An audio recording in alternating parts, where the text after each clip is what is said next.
Sakaki held the ornate inkpot, his knuckles white with anticipation.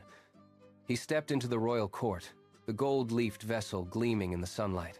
This was the culmination of years of labor, a masterpiece of craftsmanship. The king reached out, tracing the delicate carvings with a slow nod of approval. Sakaki stood tall, his heart swelling, waiting for the praise that would finally validate his life's work. But the moment was fragile. Suddenly, the heavy oak doors swung open.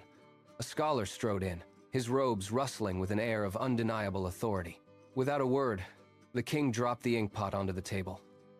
It sat there, a discarded trinket. As the king rushed toward the newcomer, Sakaki remained motionless, watching the king engage in deep conversation, his masterpiece now merely a ghost on the periphery. He walked out of the palace, his jaw set in a hard line. He realized then that while artistic skill was transient, knowledge commanded a respect that never faded.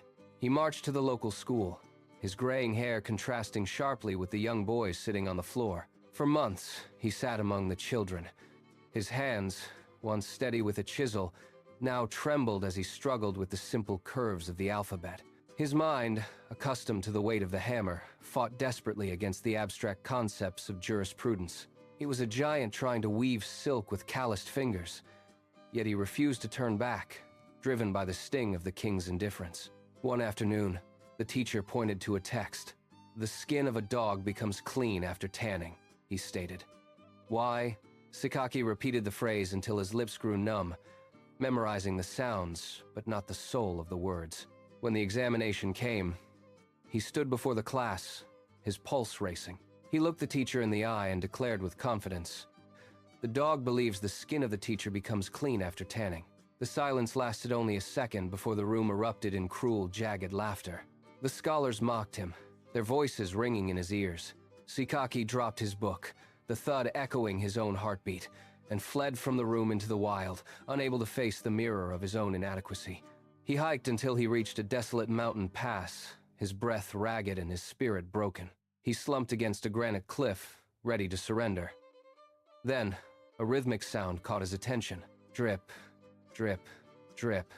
A steady, tiny stream of water fell from the peak, carving a deep, smooth hole into the unyielding stone. Sakaki stared at the depression in the rock. If soft water could conquer ancient stone through nothing but persistence, then his mind could surely conquer the law. He returned to the city that night with a fire in his eyes. He buried himself in scrolls and ink. He slept only when his eyes refused to stay open, his room lit by the flickering ghost of a candle. Years passed in a blur of ink-stained fingers and silent nights. The man who was once mocked slowly became the master of the very texts that had once defeated him. Sakaki stood at the podium, no longer the craftsman, but the sage. A crowd of scholars hung on his every word, their faces filled with the same reverence the king once held for the stranger in the court. He spoke with a clarity that only decades of struggle can produce. He had learned that the mind is not a fixed stone, but a vessel that never truly closes, capable of being shaped by the smallest, most persistent drop of will. The artisan had finally found a masterpiece that would never be discarded, a legacy written not in gold leaf, but in the immortal light of understanding.